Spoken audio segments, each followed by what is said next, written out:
అంట, అధికారం అంట, ఉన్నత స్థితి అంట. హల్లెలూయా. ఎందుకు ఈ మాటలు చెప్తున్నానంటే, నీవు నేను సేవించే దేవుడు అడుగు వాటికంటే, ఊహించి వాటికంటే అత్యధికంగా కార్యాలు జరిగించే వాడు. బహుశా నువ్వు అనుకుంటున్నావేమో, నేను అన్య విశ్వాసంలో నుండి యేసుక్రీస్తు ప్రభు నమ్ముకున్నానండి.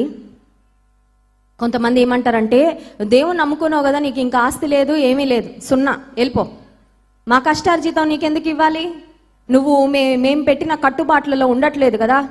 నీ జీవితం చెందింది. ఆమె జీవితంలో జరిగిన ఒక సందర్భం ద్వారా తన తల్లిదండ్రులు అన్నారంట, ఆస్తిలో నీకు చిల్లి గవ్వ కూడా ఇవ్వమన్నారు. Not that they don't have anything, వాళ్ళకి ఆస్తి లేదని కాదు, కోట్ల రూపాయల ఆస్తి, చాలా ఉన్నతమైన కుటుంబం.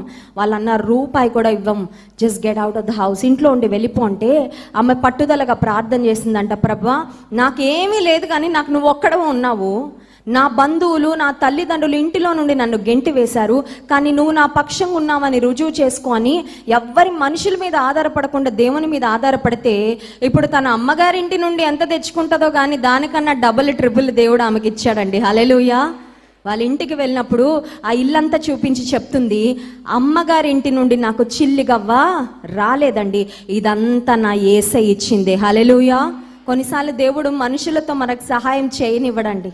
కొన్నిసార్లు దేవుడు కొన్ని పరిస్థితులు అలౌ చేస్తాడు మన లైఫ్లో, ఎందుకంటే ఆయన నామం అత్యున్నతంగా మహిమపరచబడడానికి, ఏ మనిషికి మహిమ రాకుండా ఉండడానికి దేవుడు కొన్నిసార్లు కొన్ని పరిస్థితులు అనుమతిస్తాడు. యోసేపు తన జీవితంలో ఎప్పటికీ ఒక మాట చెప్పుండేవాడేమో, ఏంటంటే నా దేవుని కృపే ఈ స్థానంలో నేను ఉన్నానంటే. ఒంటరిగా సింహాల బోనులోకి వెళ్ళిన దానియేలును రక్షించాడు దేవుడు.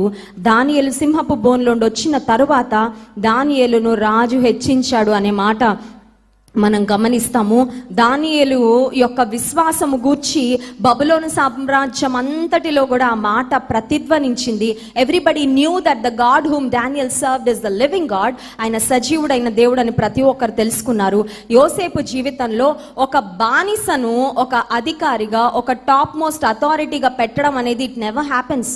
ఒక దేశంలో ఒక మంత్రిగా పెట్టాలంటే, ఒక ఉన్నత స్థితిలో పెట్టాలంటే కనీసం వాళ్ళు ఆ దేశంలో పుట్టిన వాళ్ళైనా ఉండాలండి, కనీసం సిటిజన్షిప్ ఉండాలి, ఆ దేశంలో పుట్టిన వాళ్ళు ఉండాలి. యోసేపుకు ఆ ప్రివిలేజెస్ ఏమీ లేనప్పటికీ దేవుడు యోసేపును హెచ్చించాడు. మూడవ మాట 113వ కీర్తన 8వ వచనం చదువుకొని మనం ముగించుకుందాం. చూడండి, Psalm 113 and verse 8. 113వ కీర్తన 8వ వచనం, ఆయన నేల నుండి దరిద్రులను లేవనెత్తువాడు, పెంట కుప్ప మీద నుండి దీనులను పైకెత్తువాడు. ఈ కీర్తన ఎవరు రాశారో పైన అయితే వ్రాయబడలేదు కానీ, but most probably it was a psalm written by king David. దావీదు రచించిన మోస్ట్